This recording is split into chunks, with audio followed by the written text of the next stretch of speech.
viață, ai nădejde, nu uita.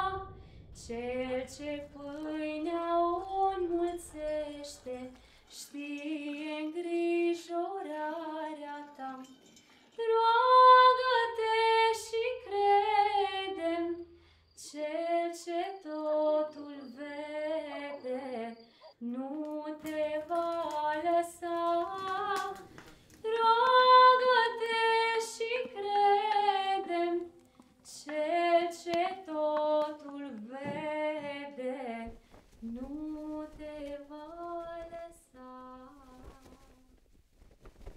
Nicăieri nu e ca acasă, deci vrem acasă și vrem să nu uităm de locul nostru, de satul nostru natal, adică ni drag, nu neapărat că e ceva o regulă ca să acasă, lângă cei dragi, lângă familie.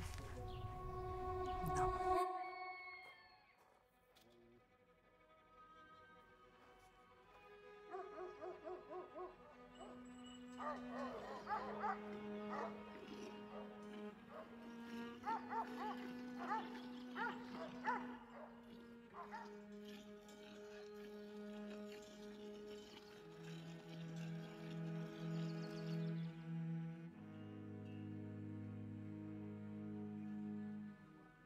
La noi se face brânza frământată.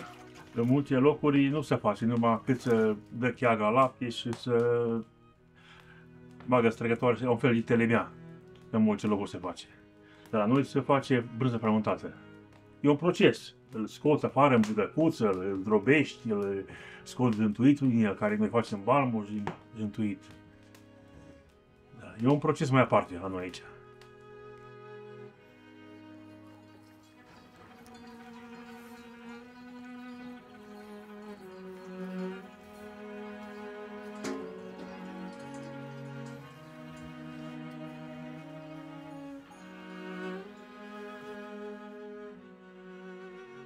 Da, și aici venim noi cu turiștii și servim cu caș dulce, cu urdă, cu jântiță, cu tot. Îi servim aici. La noi aici este un proces. Cumva, fiecare persoană face brânza, nu face ciobanul. Ciobanul numai are grijă de animale. Mulge și le păzește. Restul, fiecare își face brânza lui.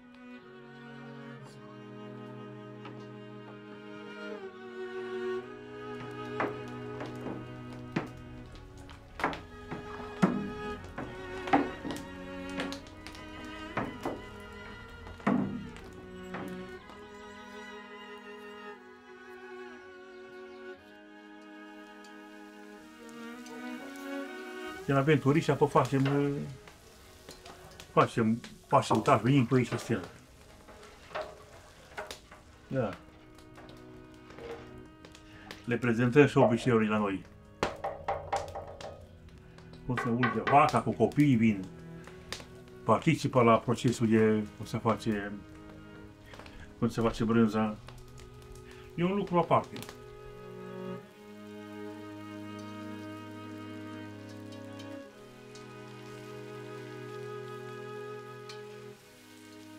Trebuie să arătăm și la copiii noștri și să învățăm copiii ca să nu se piardă tradiția.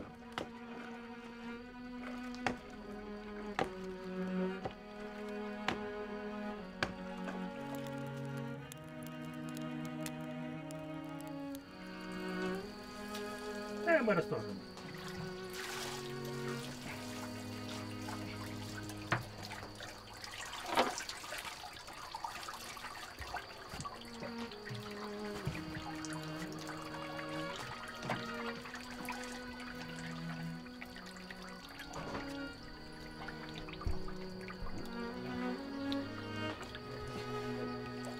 No, e gata. Hai înăuntru. Uite.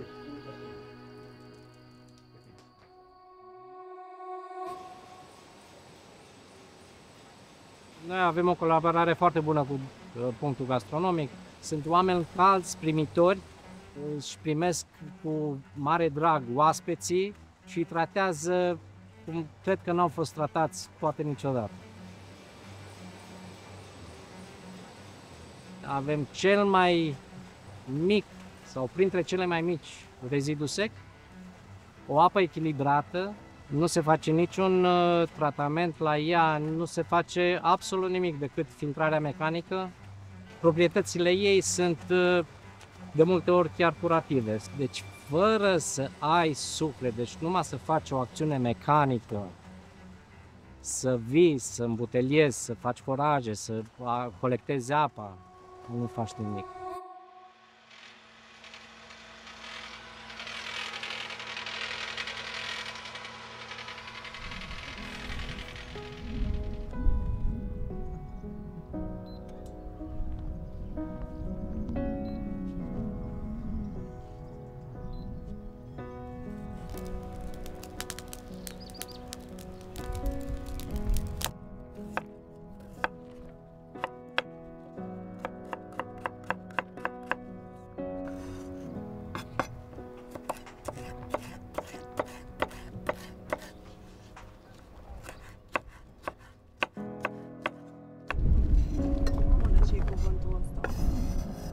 Oricum o prea mult de legume, dar bine.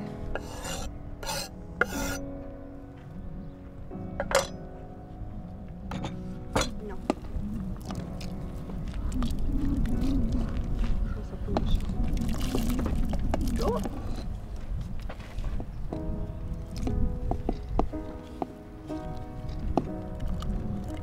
Există o schimbare și o evoluție ca în orice sat românesc, ca în orice comunitate, dar aici intervin mai mulți factori care au contribuit la dezvoltarea unei comunități.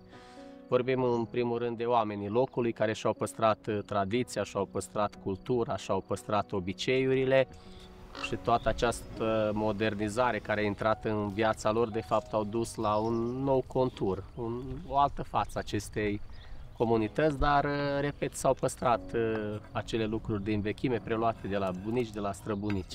Acesta ar fi, de fapt, această punte de trecere trecut, prezent și spre viitor, aceste puncte gastronomice care păstrează tradiția, păstrează obiceiurile, păstrează gastronomia locului. Le regăsim în acest punct gastronomic, unde avem și gospodăria, unde avem familia, bineînțeles unde se așteaptă a fi turiști din întreaga țară sau chiar și de peste hotare pentru a ne vedea și a vedea ceea ce pot descoperi în cadrul unui punct gastronomic local. După cum bine știți, conceptul de punct gastronomic local a fost inventat, pot să zic așa, de către Ivan Pațachin pentru valorificarea produselor locale din Delta. Însă ulterior a fost extins, a ajuns și în zona montană, după cum se vede la 1000 de metri altitudine, încât gospodarii, fermierii să-și poată valorifica produsele din gospodărie. Însă dacă în gospodăria respectivă există un aflux mai mare de turiști la masă, atunci se pot împrumuta produse tot locale, tot tradiționale, fie prin schimb cu vecinii, fie prin achiziționare sau diverse înțelegeri cum existau în trecut. Știți, în vremea când nu exista fond monetar suficient, schimburile se făceau în produse. Undeva cam pe acolo se poate proceda și în acest fel și e cu atât mai bine cu cât și vecinii din jur pot să, și nu numai din jur, din comunitate, pot să-și valorifice și produsele prin intermediul unui punct gastronomic local. Ideal ar fi cu cât mai multe, cu atât mai bine.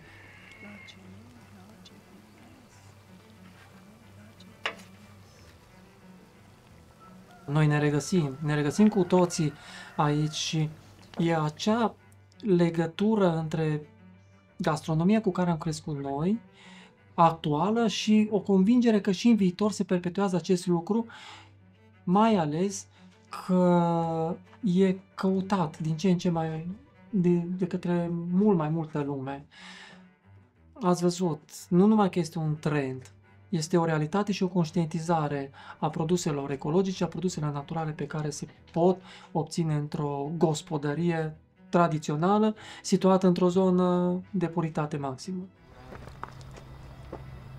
Că suntem în zonă de munte și avem apine și punem și de căpșuni în grădină, de la Tanduleană.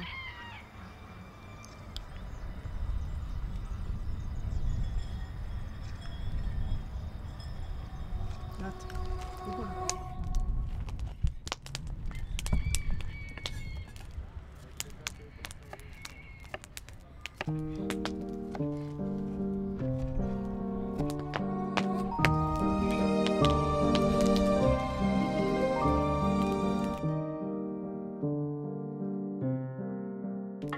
folosesc materia primă preponderent din gospodărie și aduc în completare materie primă din localitate. De fapt, un punct gastronomic a găsit acel punct de echilibru într-o localitate unde și alți localnici pot să beneficieze nu doar de bunătățile și servirea mesei din punctul gastronomic, ci pot aproviziona cu materie primă un punct gastronomic local.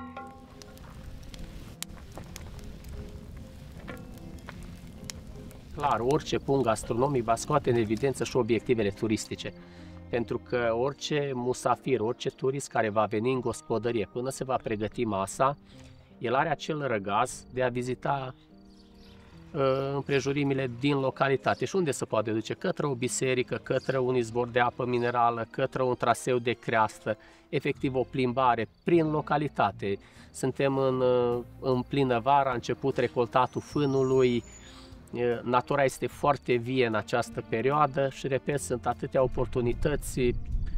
Putem folosi o bicicletă, putem să facem o plimbare cu căruța sau efectiv la pas să vedem o unitate, oameni care sunt prinși în activitățile zilnice și cumva le putem identifica exact traiul lor de zi cu zi.